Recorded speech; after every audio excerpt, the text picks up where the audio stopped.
Hey guys, it's Monday, time to get this stuff started. All right, so today we're going to go ahead and start getting into a little U.S. history content. We're going to take some of our first notes. So the first thing that I'm going to ask you to do is make sure that you have your notes pulled up, your digital notebook that we downloaded last week. You should have this downloaded either onto your computer or onto your OneDrive, so make sure that you've got this open. So if you need to pause the video, go ahead and hit pause and open up another tab and open up your digital notebook in PowerPoint.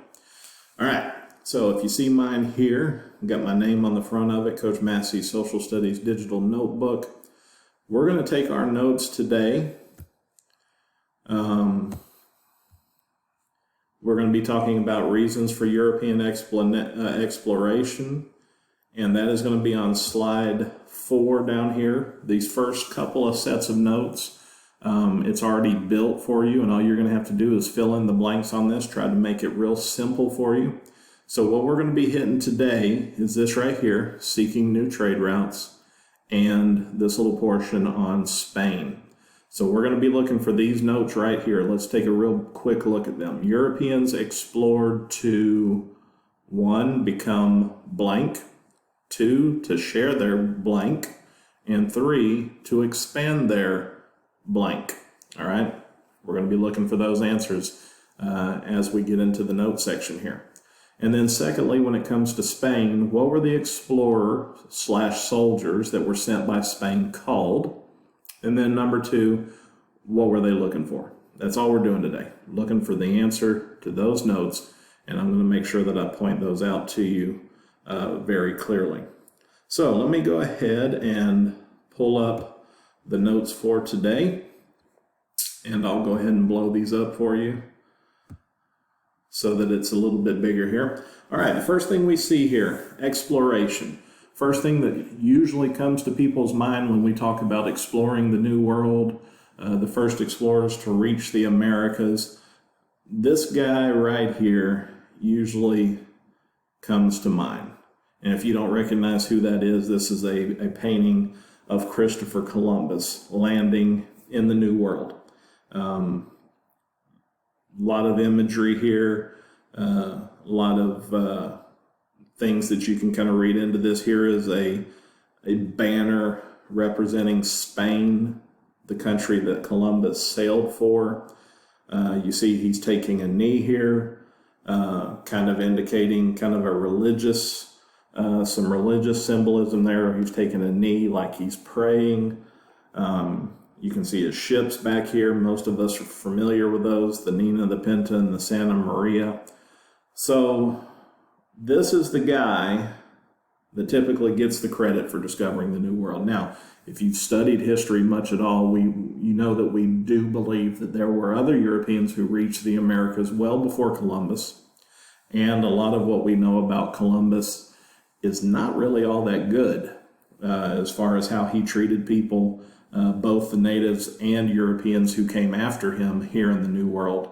But like it or not, he's the guy that usually comes to mind, and this is just one of the famous images depicting that moment when he landed here in the New World. All right, so let's get into this here. Reasons for exploring and colonizing in North America. Why did those Europeans want to come over here? Well, we can see right over here, this is kind of the goal for today. Today we will learn about European exploration in the New World so that we can identify the reasons why Europeans came to the New World. And you'll know that you have it when you can summarize the 3 main reasons for European exploration. And they are the 3 G's. May have heard about these in Texas history, hopefully you remember them. And we all know that, of course, they are Tupac, Snoop Dogg, and Eazy-E. No, not really. The 3 G's are right over here. They are gold, God, and glory. Those are the 3 reasons why the Europeans came to the Americas. And we will get into those a little bit more in depth here in just a minute. All right, so just a little quick background history on this.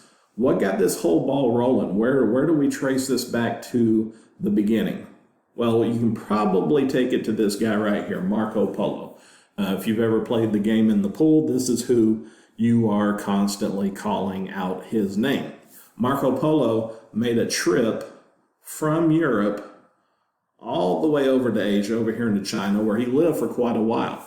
After he was there for quite a while, he made the journey back to Europe. And when he came back to Europe, he wrote a book about it. And he basically detailed all of the wondrous things that he saw in the Far East, in China, in Asia, talking about spices and silks and gold and silver and all these other precious stones and things that could be taken from the Far East and brought to Europe, basically to make some money. And so that's what people began doing. People began following his path, his trips that he had taken, and they would go over here in China and they would gather up as much stuff as they could, and then they would bring it back over here to Europe and sell it.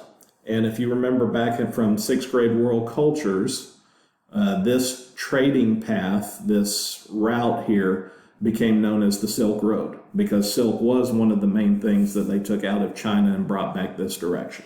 All right, so that's kind of where the beginning of it came from. Now, about this time, there was something going on in much of Europe known as the Renaissance. And technology was kind of booming at that time. Not technology as we think of it today with electronics and so forth, but other things that would make exploration a lot easier, such as map making. Okay, before guys would go over there and they would follow the coastline in their boats and whatnot, and they would try their best to try to accurately replicate what they were seeing. But around this time, the idea of lines of latitude, being able to help people measure out distances and whatnot, we began to make very accurate maps. Another thing that came about at this time was something known as the astrolabe here, which allowed sailors to use stars for navigation, kind of like an ancient GPS system. They would focus it on one particular star, and based on that star, they could tell where they were at as far as on the line of latitude. And then shipbuilding also became quite advanced at this time. A ship known as the caravel, you see a picture of it down here. The way it was designed, it actually allowed sailors to sail into the wind. Before this time, you pretty much had to go with the wind, or you had to do some rowing. So these advancements in shipbuilding also play a huge role in what we're about to see. All right, so we talked about Marco Polo going to China, people following the route that he had taken, but it was all by land. And that took a long, long time, and it was dangerous. You had to go through deserts, you had to go through various countries where the people there may or may not have been friendly to you. There were bandits along the way that would rob people of their goods. And so they were looking for a quicker, safer route to get from Europe around to China or Asia, okay? And a lot of people thought that the best way to do that was to go by water, all right? Instead of going across where Marco Polo had done, they thought if we could find an all-water route around here, it would be faster and safer and easier.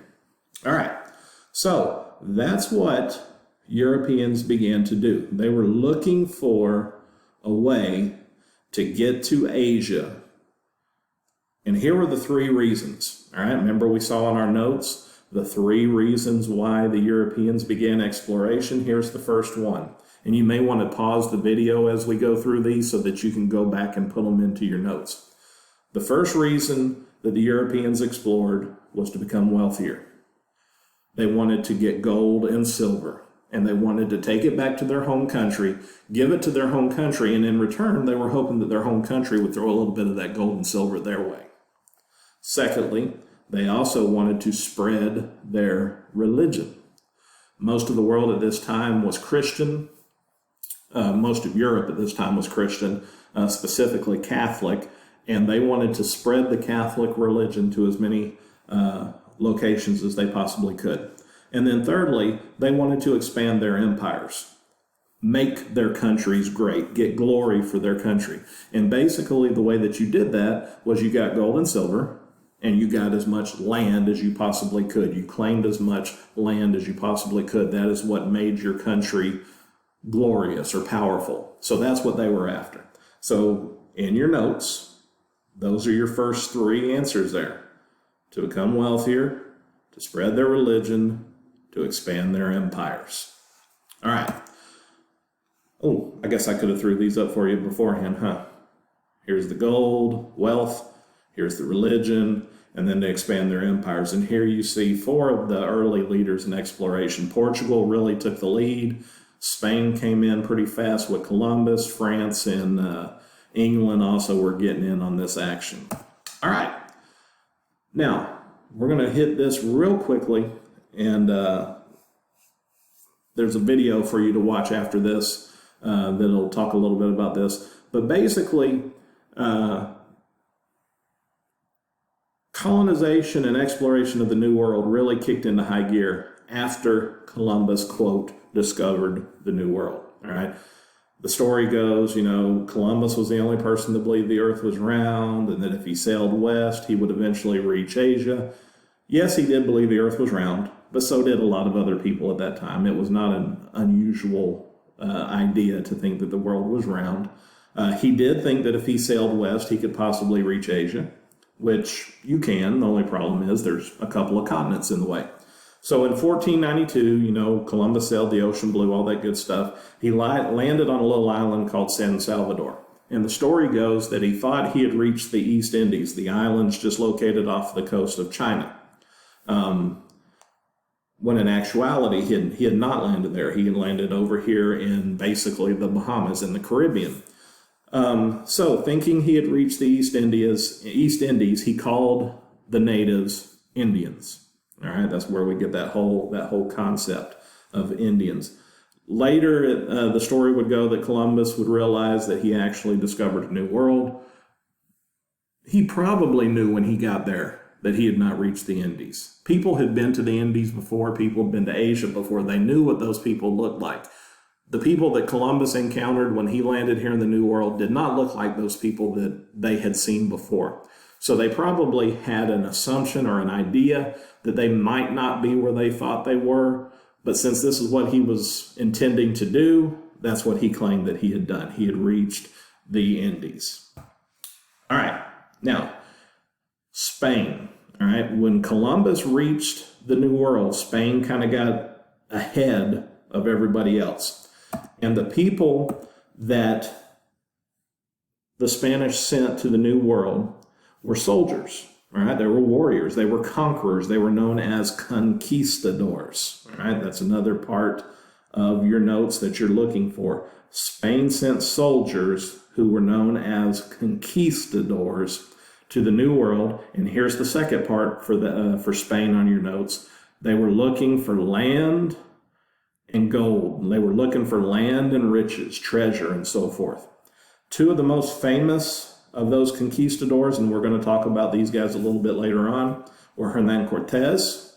If you look over here, this is Cortez's route. He eventually makes his way into Mexico, where he encountered the Aztec people and conquered them and claimed their land and territory for Spain. And then the other guy was Pizarro, a guy named Pizarro. And you see here, he went a little bit further south. He wound up landing in South America, and he conquered the Inca Indian people of South America near present-day Peru. So those were two of the earliest Spanish explorers. So that is pretty much it for today. Those are the notes that I was wanting to get to you. So make sure that you go back and put this information. If you need to pause the video, go back, put the information in your notes. Make sure you are keeping track of your notes, because on Friday I'm going to ask you to upload them and send them to me as an assignment so I can check them and make sure that you're doing them all right and not having too many problems with it, and that you're following along for us. All right. Now, there's a couple of videos that follow this. Give those a view. They're short. They're kind of interesting. Check them out, and I'll see you tomorrow.